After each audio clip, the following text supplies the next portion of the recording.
बात मैं सीधे सीधे एकदम मुद्दे से ही बात करूँगा, क्योंकि घुमा फिरा के बात करना अच्छी बात नहीं है। और जो चीज़ें हैं वो अगर क्लियर हैं, मैं आपको स्क्रीन पे आप देख ही रहे हैं चल रहा है। और एक बड़े आतंकवाद का अंत हुआ, एक बड़े माफिया सरगना का जो अंत हुआ। इस धरती पे एक सबसे बड़े आरोपी, हत्यारे, बदमाश, आप कई नाम इससे दे सकते हैं, उसका अंत हुआ। और इसमें बहुत सारे लोग खुश भी हैं और कुछ लोग नाराज़ भी हैं। जो उनके सपोर्टर हैं वो नाराज़ हैं, और जो इनके सपोर्टर नहीं वो खुश हैं।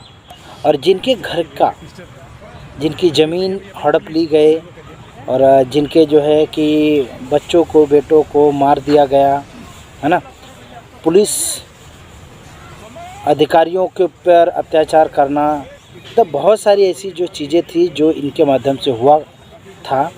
और लास्ट में उन्होंने खुद कबूला और खुद कहा है कि हम मिट्टी में मिल चुके हैं। आतंक, जो गुंडागर्दी, जो मतलब कि कई तरीके से आप कह सकते हो, एक पहलू में भी कह सकते हो, आप अपने नज़रिए से जिस हिसाब से चाहो उस हिसाब से कह सकते हो। तो ऐसे जो ये आप देख रहे हो स्क्रीन पे चल रहा है, ऐसे ऐसे आतंकवादी का खात्मा होना बहुत अच्छी बात है। और इस दुनिया में ऐसे जितने भी आतंक फैलाने वाले लोग हैं, गुंडागर्दी करने वाले लोग हैं, उनका सख्त से सख्त सज़ा उनको होनी चाहिए। और जैसे हुआ मौत, तो मौत ही होनी चाहिए। लेकिन यहाँ पे एक सवाल उठता है, सवाल ये उठता है कि साजिद के तौर मारा गया। ऐसा नहीं होना चाहिए कि उनको मतलब एक कानूनी दौर के हिसाब से, कानूनी तौर के तरीके के हिसाब से उन्हें जो कि सज़ा मिलनी चाहिए थी। लेकिन यहाँ पे जो साजिश करके मारा गया, ये कहीं ना कहीं ये सवाल उठाता है। और सबसे बड़ी जो सवाल और मुद्दा उठता है, बात उठती है, वो ये है कि एक ही समुदाय के ज़्यादा करके लोगों को मारना और विपक्षी पार्टी को, यहाँ अभी देखिए कई सवाल उठते हैं, विपक्ष पार्टी के ही लोगों को टारगेट करना, ये कहीं ना कहीं ये सवाल बहुत बड़ा उठता है। और ये सवाल योगी जी पे भी उठता है, मोदी जी पे उठता है, पूरी बीजेपी पे उठता है। और बीजेपी को सपोर्ट करने वाले जो बीजेपी के सपोर्टर हैं, उन सभी लोगों पे ये सवाल उठता है कि खाली विपक्ष पार्टी के ऊपर ही क्यों आ रहा। क्या आपके अंदर में, क्या आपकी पार्टी में, क्या आपके साथ में ये गुंडागर्दी करने वाले लोग नहीं हैं? उन्हें कब सज़ा मिलेगी? उन्हें भी सज़ा मिलनी चाहिए।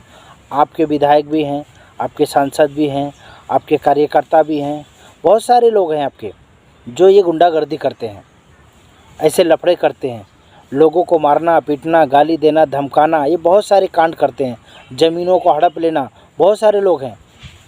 उनको कब सज़ा मिलेगी? उन्हें कब, उनके साथ में कब ये होगा?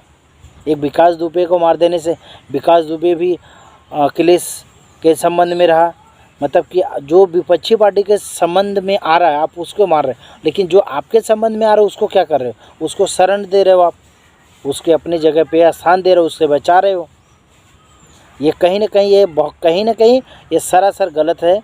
आप विपक्ष का अगर कर रहे हो तो अपने पक्ष में भी जो लोग बैठे हो उनके साथ में भी आप करो।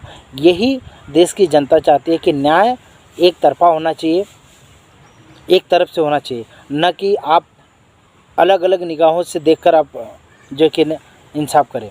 इंसाफ करना है तो सही तरीके से, सही मायने में सभी लोगों पे करिए, जो गुंडागर्दी कर रहे हैं, जो बदतमीजी कर रहे हैं, है ना, जो आम पब्लिक को सताने का काम कर रहे हैं, किसी भी अधिकारी को परेशान करने की कोशिश कर रहे हैं, उन सभी लोगों को, जो भ्रष्टाचार फैलाने का काम कर रहे हैं, उन सभी लोगों को सज़ा मिलनी ही चाहिए। तो कम समय में बड़ी बात कहने के लिए मैं उपस्थित हुआ था और कह दिया। और विनोद इंडिया सस्तक में आप सब जो है कि सभी दर्शक लोग, जितने भी लोग देखने वाले लोग हैं, उन सभी का मैं धन्यवाद करता हूं। और मैं आग्रह अनुरोध करूंगा कि प्लीज़ आप लोग वीडियो को ज़्यादा से ज़्यादा लोगों तक शेयर करें, और यूट्यूब पे सब्सक्राइब, फेसबुक, इंस्टाग्राम पे फॉलो करके आप हमें सपोर्ट करें कि ऐसे ही मुद्दे पे आप सबके बीच में आता रहूं। तो चलिए, आज के मुद्दे को यहीं पे समाप्त करते हुए आप सबको अलविदा कहते हुए जय हिंद, जय भारत, नमस्कार।